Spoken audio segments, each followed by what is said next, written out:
नमस्कार। आज के इस एक्सप्लेनर में हम एक बहुत ही जबरदस्त और थोड़ा हैरान करने वाले टॉपिक पर बात करने वाले हैं। कभी सोचा है कि ग्लोबल पॉलिटिक्स यानी दुनिया भर की सत्ता, आर्टिफिशियल इंटेलिजेंस और हमारे खुद के दिमाग के बीच आखिर क्या कनेक्शन हो सकता है? देखिए, युवाल नोआ हरारी के कुछ नए और बेहद गहरे विचारों के जरिए हम यही समझने की कोशिश करेंगे कि ये दुनिया असल में चलती कैसे है। और ये जो हमें लगता है ना कि हमारा सब कुछ पर कंट्रोल है, क्या वो सच है या सिर्फ एक भ्रम? तो जल्दी से देखते हैं आज हम क्या क्या कवर करेंगे। 1. समाज को आकार देने वाली कहानियां। 2. एब्सोल्यूट पावर यानी पूरी सत्ता का जाल। 3. एआई और उसकी बढ़ती इंटीमेसी। 4. अपने अंदर के शोर को शांत करना। और 5. दुनिया चलाने वाले लीडर्स के लिए कुछ ज़रूरी सबक। खैर बातें बहुत हैं, तो बिना देरी किए एक बड़े मैक्रो लेवल से शुरू करके सीधे इंसानी दिमाग के माइक्रो लेवल तक चलते हैं। पहला हिस्सा है फिक्शंस दैट शेप सोसाइटी, यानी वो काल्पनिक कहानियां जो हमारा समाज बनाती हैं। अब सवाल यह है कि इंसानी सभ्यता का इतिहास आखिर आगे कैसे बढ़ा। हरारी का बहुत ही इंटरेस्टिंग मानना है कि हमारी सिविलाइजेशन सिर्फ फैक्ट्स या ऑब्जेक्टिव ट्रूथ पर नहीं टिकी है, बल्कि ये पूरी तरह से हमारी कल्पनाओं और उन कहानियों पर खड़ी है जिन्हें हम सब ने मिलकर सच मान लिया है। मिलजुल कर काम करने की जो ये क्षमता है ना, यही हमारी सबसे बड़ी ताकत है। एक बहुत ही कमाल का थॉट है यहाँ पर। इंसान इस पूरी दुनिया को इसलिए कंट्रोल करता है क्योंकि हम किसी भी दूसरे जानवर से बेहतर तरीके से एकजुट होकर कोऑपरेट करके काम करना जानते हैं। और पता है ये कोऑपरेशन किस चीज़ पर निर्भर करता है? स्टोरी टेलिंग पर, कहानियां सुनाने और उन पर विश्वास करने पर। देखिए, दुनिया का इतिहास सिर्फ कड़ी सच्चाइयों से नहीं बल्कि उन कहानियों से आगे बढ़ा है जिन पर करोड़ों लोगों ने एक साथ भरोसा किया, चाहे वो कोई धर्म हो या फिर देश का कॉन्सेप्ट। इसको थोड़ा और डीपली समझते हैं। ऑब्जेक्टिव रियलिटी और ह्यूमन फिक्शंस के बीच का फर्क सच में बड़ा दिलचस्प है। एक तरफ है पहाड़, नदियाँ, हमारी बायोलॉजी, ये ऑब्जेक्टिव सच है, मतलब कोई इन पर विश्वास करे या ना करे ये वही रहेंगे। लेकिन दूसरी तरफ देखिए, इकोनॉमी, पैसा, बड़ी बड़ी मल्टीनेशनल कॉरपोरेशंस और यहाँ तक कि अलग अलग देश, असल में ये सब ह्यूमन फिक्शंस हैं।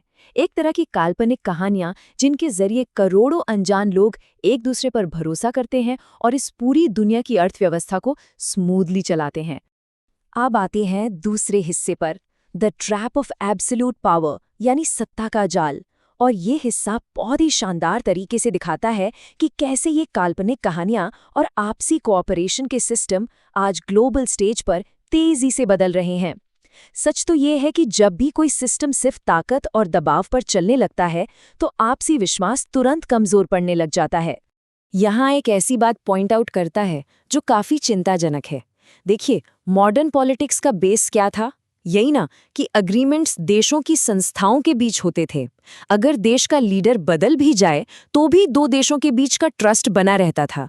लेकिन आज की जियोपॉलिटिक्स को अगर ध्यान से देखें तो लगता है हम वापस मिडीवल पॉलिटिक्स यानी उस मध्यकालीन दौर में जा रहे हैं जहां पावर डायनेस्टिक होती थी। संस्थाओं की जगह अब फिर से पर्सनल रिश्तों, परिवारों और पावर स्ट्रगल्स ने ले ली है। और ये अप्रोच ट्रस्ट को बिल्कुल खत्म कर देता है। सोचिए, पुराने जमाने में क्या होता था जब समाज पूरी तरह से पावर स्ट्रगल्स और डर के चक्कर में फंसा हुआ था। तब देशों का 50% से भी ज्यादा हिस्सा, आधे से ज्यादा बजट सिर्फ मिलिट्री और सेना पर खर्च हो जाता था। ऐसा क्यों? क्योंकि जब देशों के बीच ट्रस्ट ही नहीं होगा और हर कोई इस सिनिक सोच के साथ जिएगा कि पड़ोसी कभी भी हमला कर सकता है, तब डर के उस माहौल में शिक्षा, हेल्थ या लोगों की भलाई पर ध्यान देना लगभग नामुमकिन हो जाता है। लेकिन फिर एक बहुत बड़ा और पॉजिटिव शिफ्ट आया। 21वीं सदी की शुरुआत को ही ले लीजिए, जब इंटरनेशनल ट्रस्ट थोड़ा बढ़ा और देशों ने कोऑपरेशन की उन काल्पनिक कहानियों पर एक साथ विश्वास किया, तो पता है क्या हुआ? एवरेज ग्लोबल मिलिट्री खर्च घटकर सिर्फ 6% रह गया। सिर्फ 6। इस दौर में इतिहास में पहली बार ऐसा हुआ कि दुनिया भर में हेल्थ केयर और वेलफेयर पर होने वाला खर्च सेना के खर्च से आगे निकल गया।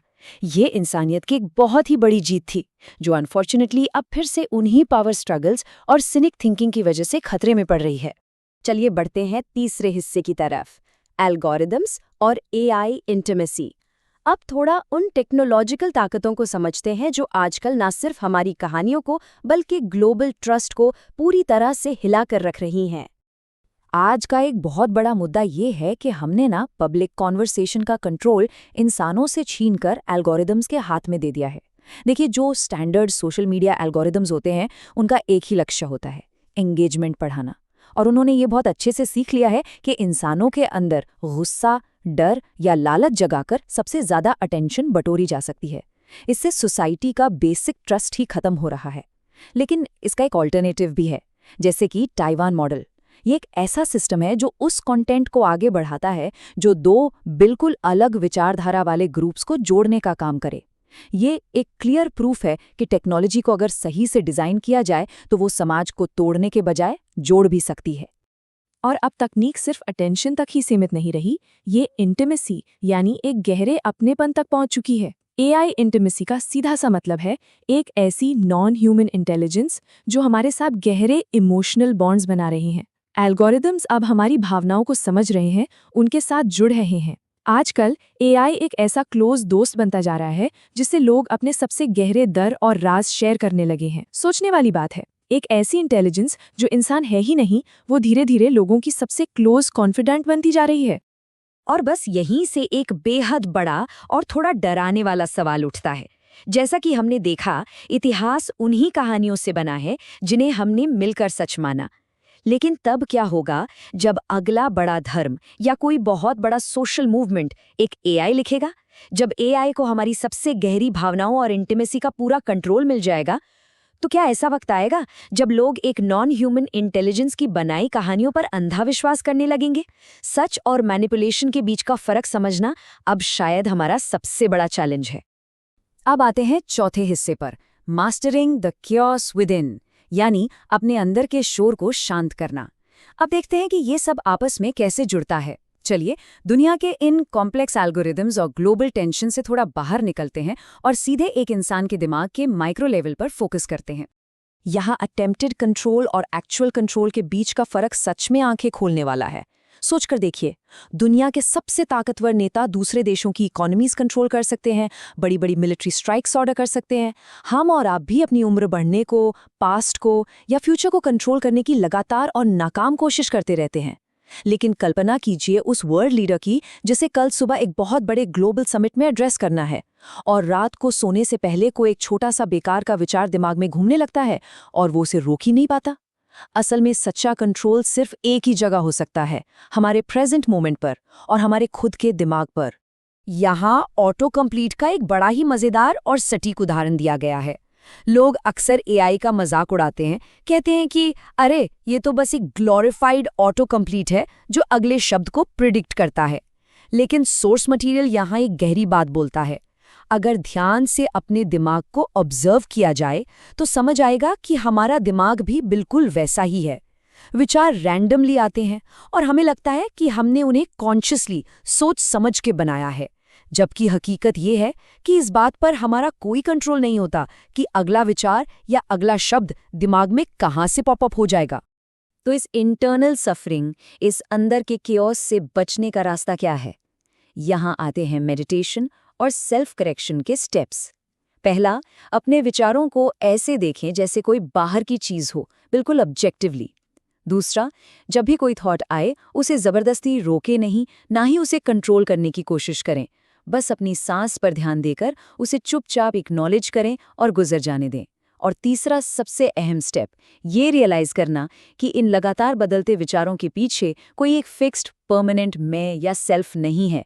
जब इस तरह से अपने दिमाग की सच्चाई को देखना शुरू किया जाता है, तभी दरअसल इस मेंटल दुख और अज्ञानता से मुक्ति मिल सकती है। आखिरी और पांचवा हिस्सा, लेसन्स फॉर ग्लोबल लीडर्स। तो इस सब का सबसे बड़ा टेकअवे क्या है? इस पर्सनल मेंटल क्लैरिटी को वापस ग्लोबल स्टेज पर ले जाना पड़ेगा। एक इंडिविजुअल के दिमाग का शांत होना इस पूरी दुनिया के लिए आखिर क्यों जरूरी है? ये उन लीडर्स के लिए एक बहुत सीधी और ज़रूरी सीख है जो आज दुनिया के बड़े संकटों को हैंडल कर रहे हैं। सबसे पहले इस सिनिकल सोच को पूरी तरह त्यागना होगा कि दुनिया में हर इंटरैक्शन सिर्फ ताकत और पावर का खेल है, क्योंकि ये जीने का एक बहुत ही मिजेबल तरीका है जिससे आपसी विश्वास पूरी तरह टूट जाता है। लीडर्स को लिए मानना पड़ेगा कि उनका कंट्रोल असल में कितना सीमित है। जब दिमाग में नेगेटिव या तबाह करने वाले विचार आएं तो उन्हें बिना उससे अटैच हुए बस गुजर जाने देना चाहिए। और सबसे बड़ी बात, पावर पर नहीं बल्कि ऑब्जेक्टिव ट्रूथ पर फोकस करना चाहिए, ताकि लंबा चलने वाला सच्चा इंटरनेशनल ट्रस्ट बनाया जा सके। इस एक्सप्लेनर के आखिर में ये एक सवाल सच में बहुत गहराई से सोचने पर मजबूर कर देता है। अगर इंसान अपने दिमाग में आने वाले अगले विचार तक को कंट्रोल नहीं कर सकता, तो क्या सच में इस दुनिया की किसी भी चीज पर हमारा कंट्रोल है? ये जो इल्यूजन ऑफ कंट्रोल है ना, ये हमें ताकत के पीछे अंधा भागने के बजाय आपस में मिलजुल कर इस दुनिया के लिए एक बेहतर कहानी लिखने को प्रेरित करता है। खैर, इस पर सोचिएगा जरूर। इस गहरे विश्लेषण में साथ जुड़ने के लिए बहुत बहुत शुक्रिया।